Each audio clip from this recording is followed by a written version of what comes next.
Tonight, 96% of the moon disappears.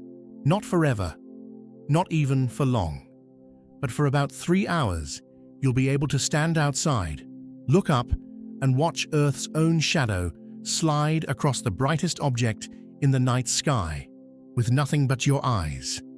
No glasses, no filters, no equipment, just you, looking up at something ancient happening exactly on schedule, calculated down to the minute by people who mapped this centuries before you were born.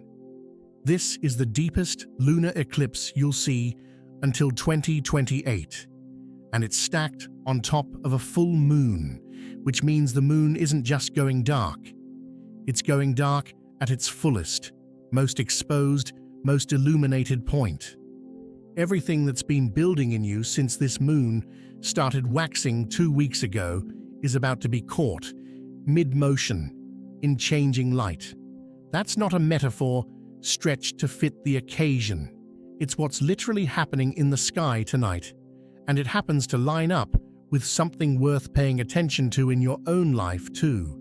Here's the part most videos skip, because it's less dramatic than the moon is disappearing, but it's actually the more useful fact. An eclipse doesn't destroy anything. The moon doesn't stop being the moon. It doesn't get smaller, damaged, or erased. It doesn't even move. Only the light reaching it changes, where it's coming from, how much of it gets through, how it bends on the way there. The rock itself never stops being exactly what it was this morning. That distinction matters more than it sounds like it should, and it's the thread running through everything below. You've got hours before the shadow reaches its deepest point. What you do with them is the actual content of this video. 8 specific, doable things, not vague sentiments about energy shifting that you've heard 100 times and forgotten by morning. No incense required, no elaborate altar, nothing you need to buy. Just paper, your own 2 hands, and about an hour of your evening, spent on purpose instead of by accident. Think of this less like a spell and more like a walkthrough, the kind you do before a storm, checking which windows are actually latched and which just look latched from across the room. You're not summoning anything tonight.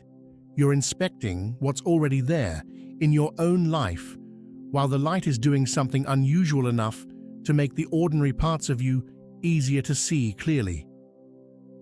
Let's walk the site before the light changes.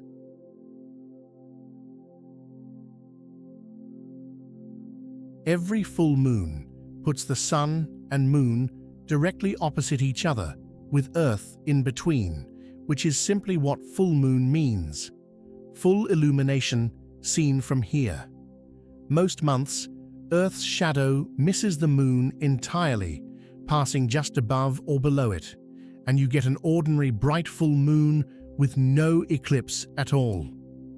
Tonight, the alignment is precise enough that Earth's shadow doesn't just fall near the moon, it falls across it.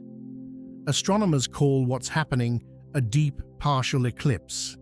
About 93% of the moon's diameter passes into the umbra, Earth's dark inner shadow, which from where you're standing translates to roughly 96% of the moon's visible face going dark.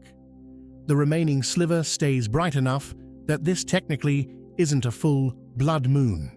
That term is reserved for total eclipses, where the whole disk slides into shadow.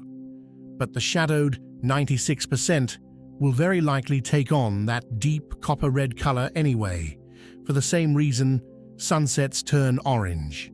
Earth's atmosphere bends red light around the curve of the planet and paints it across the shadow, so instead of the moon simply going black, it glows like something lit from a fire you can't see the source of. The moment of greatest eclipse lands at 4:12 a.m. UTC on August 28th. That's 12:12 a.m. Eastern, 9:12 p.m. Pacific on the 27th, just after 5 a.m. in London. The partial phase itself runs about 3 hours, so wherever you are, there's a real window tonight to actually watch this, not just read about it afterward tomorrow. If you're in the Americas, you're sitting in one of the best seats on the planet for this one. If you're in Europe or Western Africa, you'll catch it lower in the sky, nearer to moonset, which, if anything, tends to make the reddened disk look even larger and more dramatic against the horizon, the way a low harvest moon always looks bigger than one directly overhead. Here's the detail that turns this from a nice sky event into something worth building an actual evening around. This full moon lands in Pisces, directly opposite the Sun, which is currently in Virgo. That's not a random pairing, and it's not new this month. It's part of a longer eclipse series running along this exact axis since September of 2024, continuing into early 2027. If you think back across that stretch, there's a decent chance a few of those windows lined up with real turning points for you. An ending you didn't see coming, a decision about health or routine, a moment where you had to choose between fixing something and simply releasing it. This is the same conversation. Picking back up. Tonight's eclipse doesn't just ask that question once and move on. It puts a spotlight on it and holds the light there for 3 hours, longer and more intensely than an ordinary full moon ever could, because an eclipse amplifies whatever a lunation is already trying to say. There's a technical reason for that intensity too, beyond the poetry of it. This eclipse belongs to a repeating family astronomers called Saros 138, a chain of eclipses spaced roughly 18 years and 11 days apart, all sharing a nearly identical geometry between Sun, Moon, and Earth. The eclipse in this exact family 18 years ago fell in August of 2008. You don't need to remember what was happening in your life then for this to matter. You just need to notice that this pattern has been quietly recurring on a fixed schedule long before you ever learned to name it. That's what the next 8 things are for. Not because a checklist is magic, but because a night like this, genuinely rare and genuinely calculable at the same time, deserves more than a passive glance out the window on your way to bed.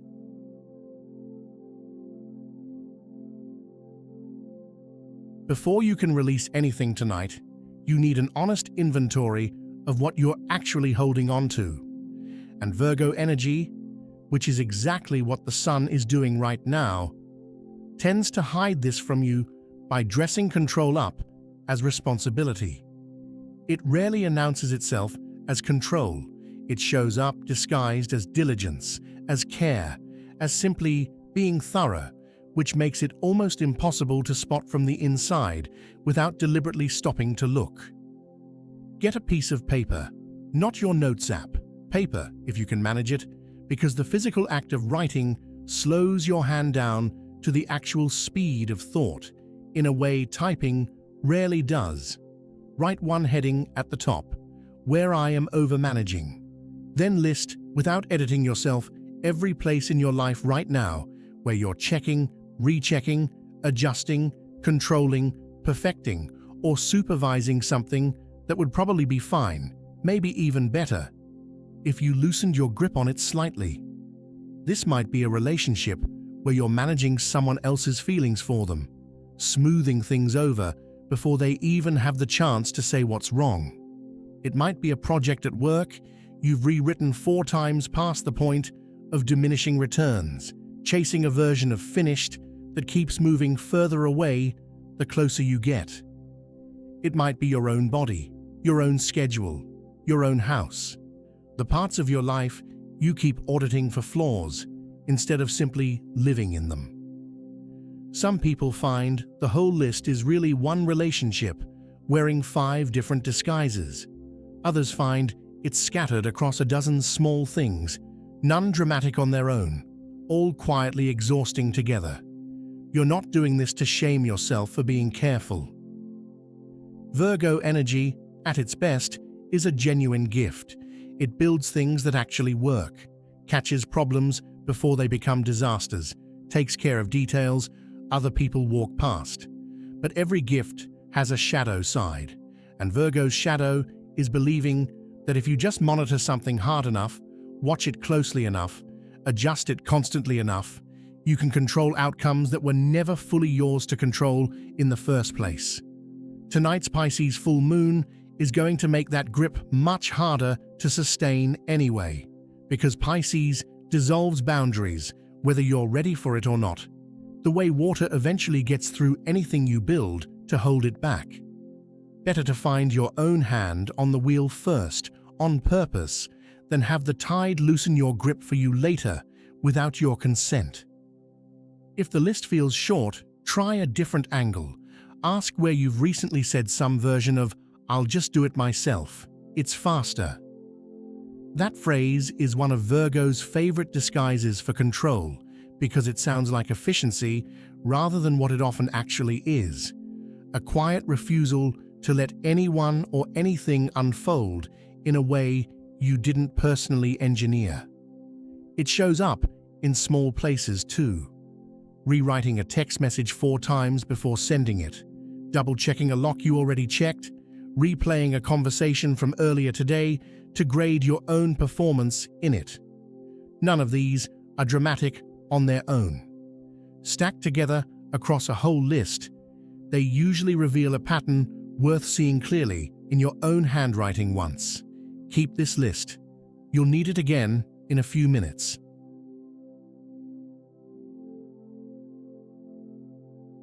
Most people stop at step 1. They write the list, feel a little lighter, fold the paper, and call it done. Tonight, go one step further, because Pisces energy responds to gesture and ritual far more than it responds to thought alone. It's a water sign, not an air sign, and water moves through action, not analysis. Take that list, or write a new, shorter one if the first felt too heavy to revisit all at once, and physically release it. If you have a fireplace, a fire pit, or a safe metal bowl you can use outside, burn it carefully and with basic fire safety in mind, away from anything flammable, with water or an extinguisher nearby, never left unattended. If burning isn't practical where you live, tear the paper into small pieces or write it in water-soluble ink and rinse it under running water until the words are gone. The exact method matters far less than the physical act of your own hands doing the letting go, rather than your mind simply deciding it in the abstract and moving on. As you do it, say it out loud if you're alone or silently if you're not. I'm not carrying this into the next cycle. That's it. No dramatic language required, no elaborate script. The Sun Virgo, Moon Pisces opposition tonight doesn't need embellishment to work. It needs the plain, honest gesture of a hand actually opening, the same way a real apology needs plain words far more than it needs poetry. Notice what comes up while you do this. Some people feel immediate relief, almost surprising in how physical it is. A loosening in the chest, a breath that comes easier. Others feel resistance, a flicker of, "But what if I need this later?" A small urge to fish the paper back out before it fully burns. Both reactions are useful information about how tightly you'd been holding on, not a sign you're doing the ritual wrong. If it feels harder than you expected, that's usually a sign it needed doing more than you realized. If nothing comes up at all in the moment, if the whole thing feels a bit flat, a bit anticlimactic, like you expected more from a ritual you built up in your own head, that's fine too, and it doesn't mean you did it wrong.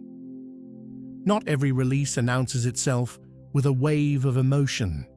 Sometimes the value shows up 2 days later, in a moment where you notice you didn't reach for the old pattern the way you normally would have, and you realize, almost as an afterthought, that something did actually shift on the night you thought nothing happened.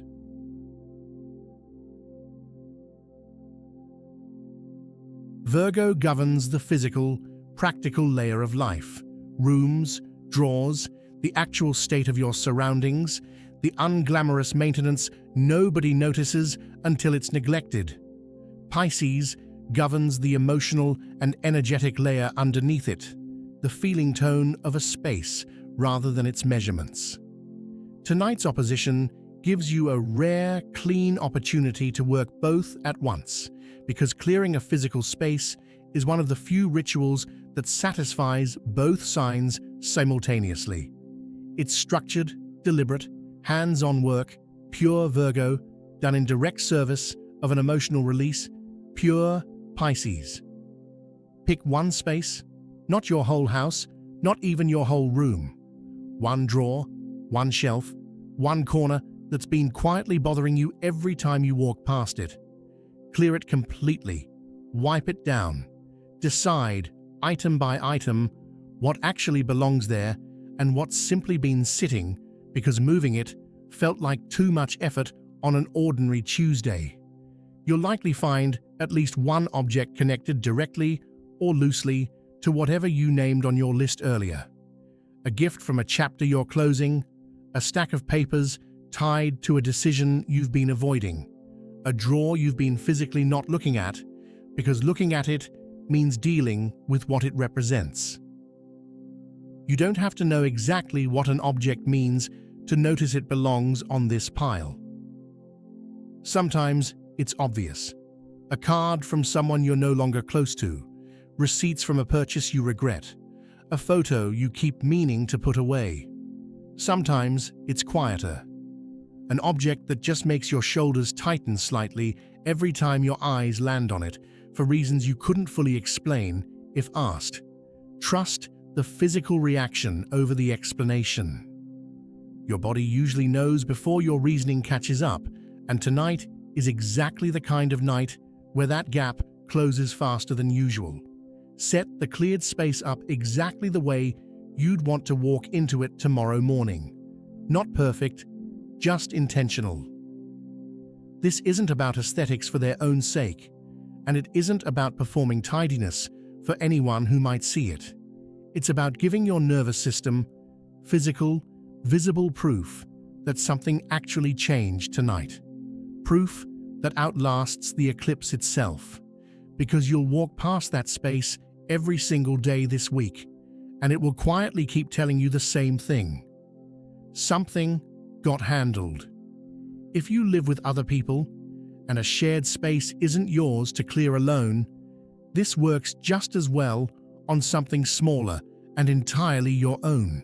A bag, a car glove box, the notes app on your phone, a single email folder you've been avoiding. The scale of the space matters far less than the completeness of the clearing. A tiny space done thoroughly will do more for you tonight than a large space done halfway.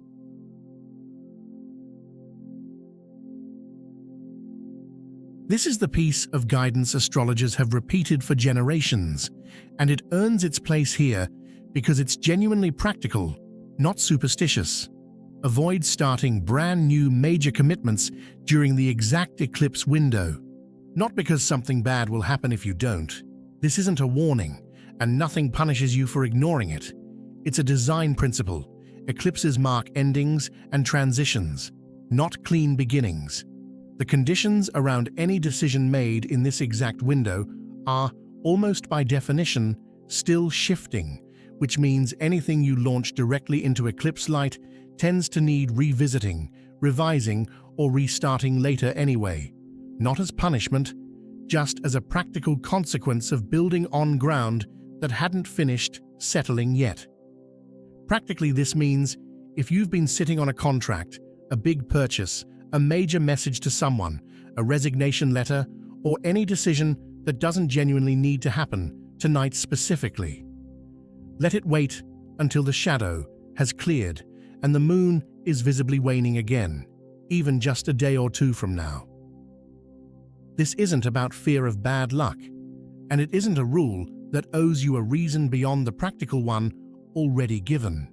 It's about giving yourself the basic respect of making big decisions in stable light rather than shifting light, the same way you wouldn't sign important paperwork in a room where someone kept flicking the lights on and off.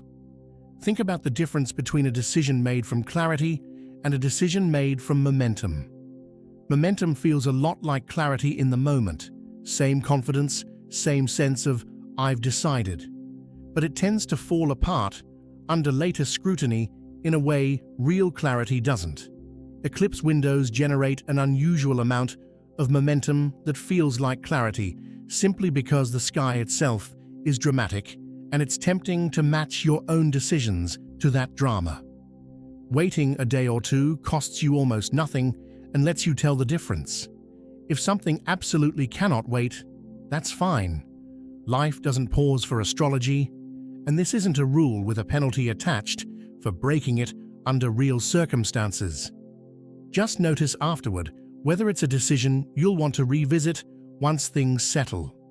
That awareness alone, the simple habit of checking your own decisions against a slightly later, calmer version of yourself, is the actual point of this entire piece of guidance. This applies to the small, easy-to-miss commitments too, not just the obvious ones like contracts.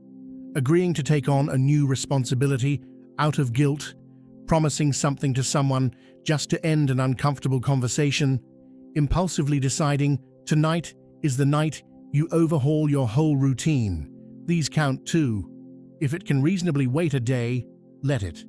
The eclipse will have fully cleared by tomorrow evening, and almost nothing genuinely urgent depends on being decided inside this specific 3-hour window.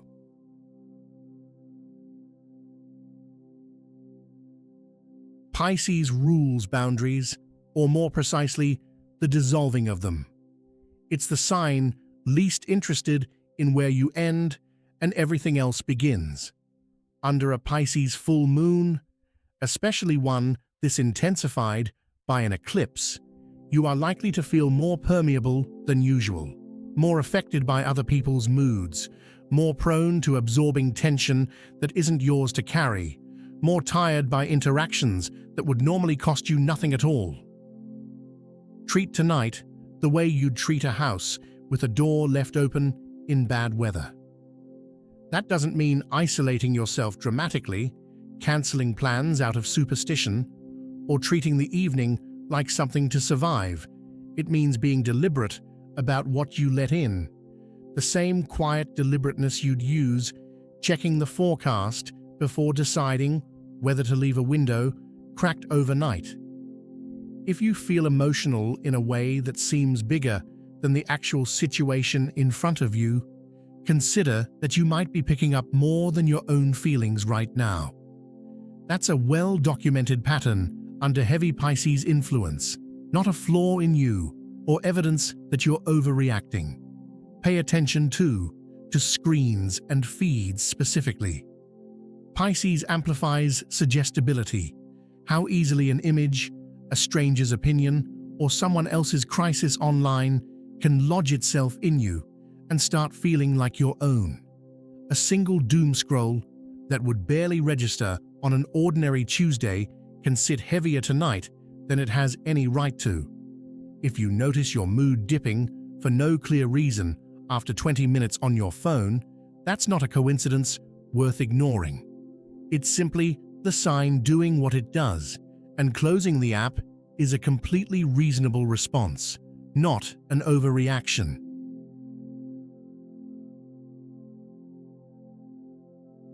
Here's the thing. Nobody's video seems to remind people of enough. You can watch the moon slide into shadow tonight with nothing more than your own 2 eyes. No telescope required, no special glasses. Those are for solar eclipses, where looking directly at the sun without protection can genuinely damage your eyes. A lunar eclipse is the opposite kind of event, completely safe to watch directly for as long as you want, with nothing between your eyes and the sky. If you're in the Americas, you're positioned for one of the best views on the planet tonight, with the eclipse happening well up in a dark sky rather than low on the horizon. If you're in Europe or Western Africa, you'll catch it lower, closer to moonset, which, as mentioned earlier, tends to make the reddened moon look even larger and more dramatic, silhouetted against buildings or trees on the horizon. Wherever you are, check what time the partial phase reaches its deepest point locally, and try to actually be outside, phone away, for at least 10 uninterrupted minutes around that window. There's a reason this belongs on a list of things to do, not just things to know or scroll past tomorrow in someone else's photos. Watching this happen in real time changes your relationship to everything else on this list in a way secondhand knowledge never quite manages.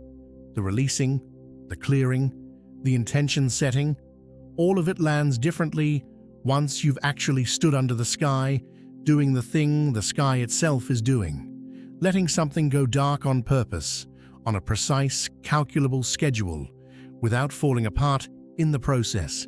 There's a quiet kind of permission in that.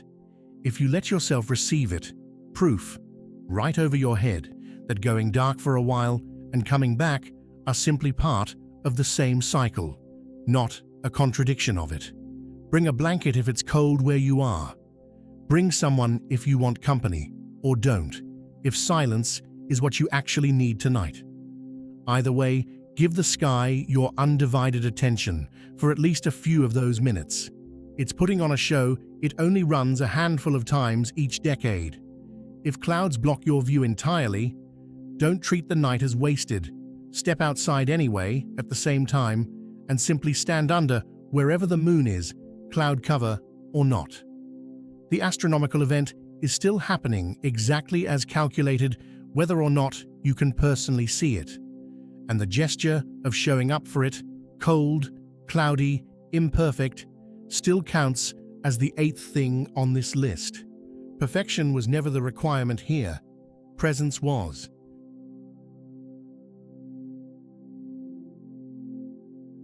Before tonight ends, give yourself 10 honest minutes with the actual tension this eclipse is putting under a spotlight. Where in your life are you being asked to build more structure? And where are you being asked to trust something you can't fully map out in advance? This isn't a rhetorical question to nod along with while you scroll. Write an actual answer in your own handwriting if you can. One sentence for each side is enough. You don't need paragraphs. I need more structure around blank. I need to trust blank without controlling how it turns out. Fill in the blanks honestly, even if the honest answer surprises you a little. You may find both sentences point at the exact same situation from two different angles, which is usually exactly what a Virgo-Pisces opposition is trying to show you. It's rarely a clean choice between order and surrender, sitting neatly on opposite sides of a decision.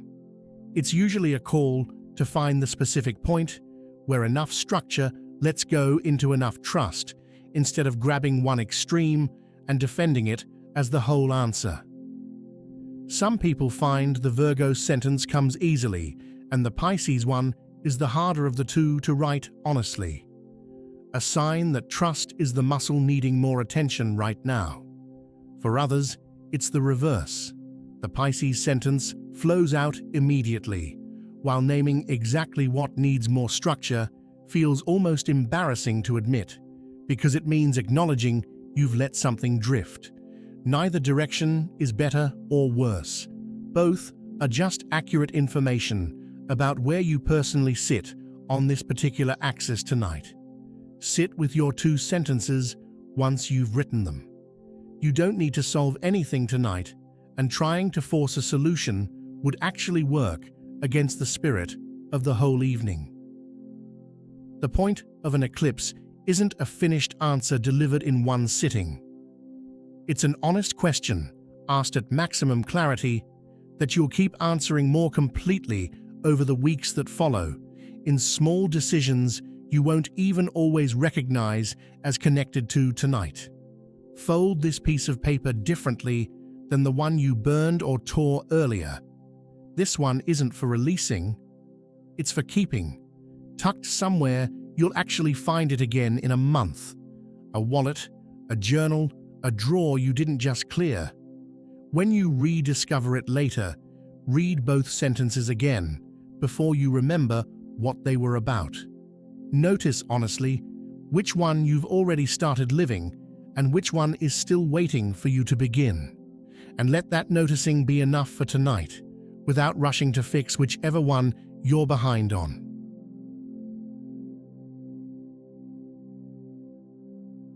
Whenever you personally reach your version of peak tonight, whether that's the actual astronomical moment at 4:12 a.m. UTC, or simply the point in your evening where you've done the things above and you're ready for bed, close it deliberately instead of just letting the night trail off into a scroll and a fade into sleep, the way most nights do without anyone deciding it that way on purpose. Put a hand on your chest. Take 3 slow breaths, longer on the exhale than the inhale, the kind of breathing that actually tells your nervous system something has finished rather than just trailed off. Say one honest sentence out loud, not written this time, spoken even quietly, about where you are right now. It can be as simple as, "I'm tired, and I did something real tonight," or "I let go of something I've been carrying too long," or even just, "I saw it, and I'm still here." The content matters less than the act of naming it while you're still awake enough to mean it, rather than letting the moment dissolve, unmarked into whatever comes next. This is what separates a real ritual from a passive one, and it's the difference between watching a video about an eclipse and actually living through one. You didn't just watch something happen in the sky tonight, you met it. You inventoried what you were holding. You physically released some of it. You cleared a space to match the clearing happening inside you. You held the line on decisions that could wait.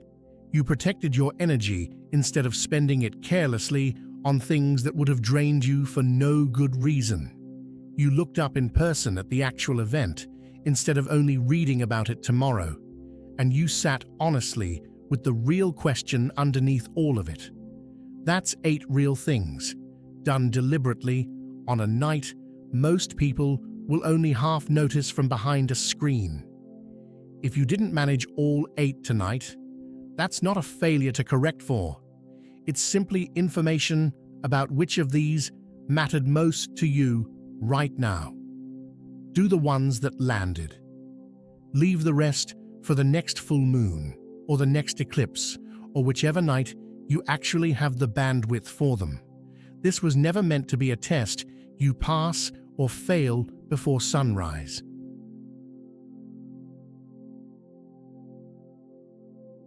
Nothing about your life gets fixed by a single night, and anyone telling you otherwise is selling something the sky never actually promised.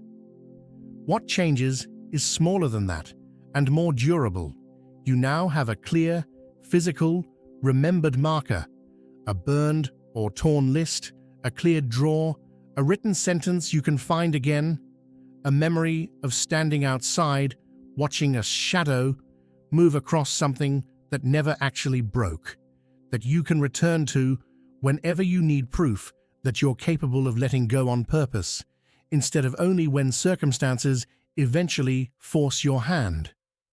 Over the coming days, as the moon visibly wanes and the shadow fully clears from the sky, pay attention to what feels lighter without you having to force it. Not necessarily what you expect to feel lighter, based on what this particular video told you to release tonight. Pay attention instead to what actually does. Sometimes it's exactly the thing you named on your list. Sometimes it's something adjacent, something the ritual loosened as a side effect rather than the main target, and that's just as valid a result as the one you were aiming for. That's usually the real signal that something genuinely shifted. far more reliable than any single dramatic feeling during the eclipse itself, which can fade by morning even when nothing about it was false. Eclipses tend to work like this. The seed gets planted in the intensity of the night, but the actual growth shows up quietly over the following weeks in decisions that suddenly feel easier than they used to, in conversations you finally have, in drawers that stay cleared instead of slowly refilling with the same clutter. You get to decide what you do with that lighter feeling. Nobody and nothing tonight is making a decision for you. Not the moon, not the shadow, not the alignment of two planets pretending to hold more authority over your life than your own choices actually do. The sky changed its light for 3 hours tonight, precisely on schedule, the way it has every 18 years and 11 days going back centuries, and will keep doing whether or not anyone down here is watching. The next eclipse in this exact Virgo Pisces series won't arrive until closer to 2027, which means tonight is your clearest shot at this particular conversation for a while. That's not a countdown meant to pressure you into cramming 8 rituals into one evening out of scarcity. It's simply a reason to actually finish reading this instead of saving it for later, the way most of us save things we mean to come back to and quietly never do. What you build in that changed light, starting with whichever of the 8 things you actually did tonight, is entirely yours. If tonight's 8 things helped you see something clearly, that's exactly what this channel exists for. Real astronomy, treated honestly, turned into something you can actually use instead of just admire from a distance.